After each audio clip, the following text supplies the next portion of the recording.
everyone, and welcome to God's Plan, Your Part, a podcast where our goal is to read the entire Bible in a year, seeking to understand God's plan of redemption while discovering daily and practically your part in it.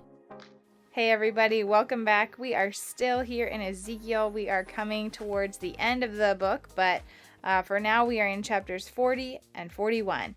And we're coming out of the whole repetition of this city, this nation is being prophesied against, yada, yada, yada, and moving into an entirely different pace.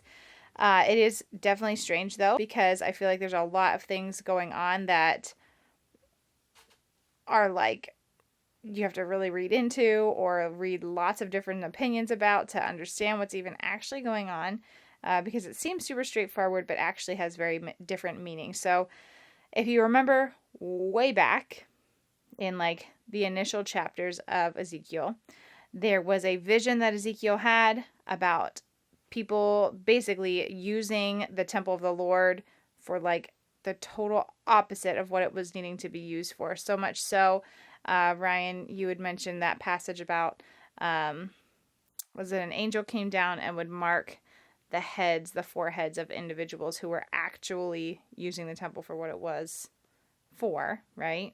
Yeah, he was marking actual righteous people, and you Yes. got the feeling that there was not many of those people. Mm-hmm.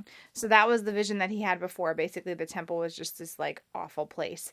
Now he's having a vision of the new temple, and the new temple is interesting because I'm just reading this through, and it's lots of different measurements and what the temple is going to look like, what it will be used for, all these things, and I'm like, oh, I've heard this before. But what is strange about it is that it's actually because if you just read it for face value, it's just a bunch of measurements. But when you think about what he's actually envisioning, this is a new temple that is a complete opposite of the temple that he had seen in his vision at the beginning of this book. So digging into it a little bit further, Ryan, you were comparing many different opinions of what this actually means for us. So this is pretty funny. There's actually a note in our study Bible that says, this is probably the most difficult passage in the Bible to understand. I read that right before we started reading. I was like, oh boy, here we go. Oh, awesome. This should be fun. Which I think it is fun. The first important thing... You would say that. The first important thing to understand is probably chapter 40, verse 1. Mm-hmm. In the 25th year of our exile, at the beginning of the year, on the 10th day of the month, in the 14th year, listen to this, after the city was struck down, on that very day the hand of the Lord was upon me. So, first thing that you need to know before you jump into Ezekiel 40 is that this is after everything has been destroyed. Mm-hmm. So that is significant because the temple that Ezekiel is seeing in a vision is definitely just a vision because the city has been destroyed, the temple has been destroyed, everything that was meaningful in the temple was carried off, it was melted down, it was stolen, it was plundered. So if you're just reading this, it's like, oh look, it's like a temple. No, the temple was me. didn't exist. This was just. They had experienced utter destruction 14 years before, and for Ezekiel to be walking around telling people that he saw the temple, that would just be insane. They would probably be annoyed, dude, come on, really? So the question then becomes, what even is this? I was going to say, right before you go into what is this, our study Bible also mentions, and I hadn't really noticed, I actually was looking at other chapters before, it's always marked, but it's almost like journal entries Yes. of Ezekiel's thoughts, because he always mentions the year, the day, the month, whatever. This chapter 40 is the last time that we will hear of a specific date, and our study Bibles say that this is the beginning of Ezekiel's end, his time of prophecy is over. Yeah, it's the wrap up. Mm-hmm. The date is much later, so this is written much later than the earlier works. Right. But it does serve as a fitting conclusion because most of the book has been death and destruction, and a lot of this is going to be restoration. So I always liked it when people just tell me what people think of things rather than what to think of things. So there's pretty much 4 views on these passages, and I'm going to cover more than just 40 and 41 because this is an extensive vision that covers several chapters.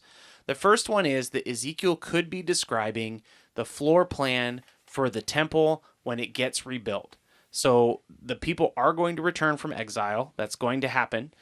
They are going to be called to build a new temple. That is going to happen. And the idea in this interpretation is that they were supposed to follow Ezekiel's plans exactly. And God had revealed his new plans for his new temple through Ezekiel, and it was supposed to play out exactly like this is written. People have raised a couple different problems with that. One of the problems is that Ezekiel is not an architect, and so some of the things that he is revealing is a little bit sketchy. But is that like measuring with reeds? that would have been kind of normal then. But Okay. basically, like you could say, well, God's revealing it. It's not imperfect. It's God's word. Another way you can look at this and interpret this is that there's like, this is a vision of a future fulfillment of a temple. That temple is Christ's church, and Christ's church will be wonderful, and it will be glorious, and it will be as amazing as Ezekiel says it will be. The problem with that is, what's up with all the sacrifices that are going to happen later on? We believe that Jesus was the ultimate perfect sacrifice. We believe that we no longer need to make sacrifices. So why are sacrifices being made if this is to represent Christ's church? It's kind of odd. The third view is a blend of the first two views. So it's like, well, yeah, these were like elements of what was supposed to be built. It wasn't completely built, but it's also kind of supposed to be God's church. So that's kind of cool. So you kind of just you pick what you like from the first one and the second one, and you make it your third one. Yikes. So there are obvious problems with that. One of them being you're just like picking whatever you like and discarding whatever you don't like. So it's a little bit strange. The fourth one is that this final writing of Ezekiel is actually a different type of literature, which is probably, if you pushed me, this is probably the view that I resonate with the most, but don't lock me into it because I like to read a lot. I like to try to understand a lot. I'm not saying this is my view. I'm saying this is the one that resonates with me the most. The fourth view is that this is apocalyptic literature. And when you read apocalyptic literature, just like you read Revelation, it is highly symbolic. A lot of things are meant to represent other things. There is a lot of exaggeration. There is a lot of hyperbole. Apocalyptic literature doesn't really exist much anymore, so it's hard for us to wrap our heads around it because we don't always understand it. But numbers are a big deal. Symbols are a big deal. And ultimately, usually apocalyptic literature represents some kind of bigger picture thing, bigger than what is being represented here. And so I think that probably what's being represented is Ezekiel's view of this amazing future where God is reigning supreme, God is in control, evil has been destroyed, God's people live in unity, they live together in like a holiness of worshiping the Lord together. That is how people who see this view see it. The final part of this book is to represent the goodness of God's people dwelling together and worshiping him. And it's really kind of an object lesson using the temple to represent the ultimate restoration of God's people, which we do believe will happen. So I'm not going to get nailed down on fighting with anybody about any of these. I think really if you start picking fights, that's a little bit weird. Ultimately, what we care about is serving the Lord. And this vision is important to us, so we should read it. We shouldn't discard it. We should strive to understand it. But there are a lot of different views on it. I think the most important thing, though, after reading this is to not just take it for face value and to really think about, because I think I've taken for granted the amount of time that is passing through this prophecy. Yeah. Because we're ending on the 25th year, and we start out way at the beginning. So, like, so much time has passed. And what's important, if you're not careful, is that this is like a pivot from exile, doom, and gloom to moving into what this future will be. Yeah, it's restoration. Yeah. So I think it's really important to like not miss that, because I definitely did. I started reading through and just like started just taking mental notes of all these measurements and all these things. And so it's very important not to miss what's going on here, this pivot from doom and gloom to future hope. And the easiest way to see that is to think about the original audience that received this from Ezekiel. Yeah. They would be pretty much experiencing a pretty serious downer. Like they have been beaten, they have been destroyed, their relatives have been killed, their friends are gone, their city is gone, their temple is gone.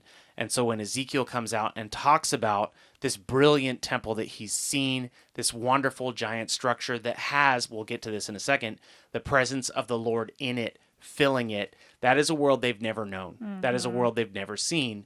And it is something that motivates them to look forward to the redemption and the restoration that is promised in their near future, but also in our future. Yeah. So it's kind of this dual promise that we are going to dwell with God, we are going to worship God, we are going to enjoy unity with Him, and we're not going to be living the life that Ezekiel explained earlier in the book in chapter 8 to chapter 11, where the temple is being used for evil. Here the temple is being used for righteousness, for holiness, for worship of the Lord. We can all look forward to that. So your part is just to look forward to that. Hopefully you learned a little bit about how to handle the text well. Try not to get locked in and get in fights, but definitely try to understand it and just trust that God is moving and working, and ultimately we can look forward to a time together with Him, and we can enjoy unity with other believers today. So we'll be back in tomorrow. We'll see you then. Thanks so much for listening to God's Plan, Your Part.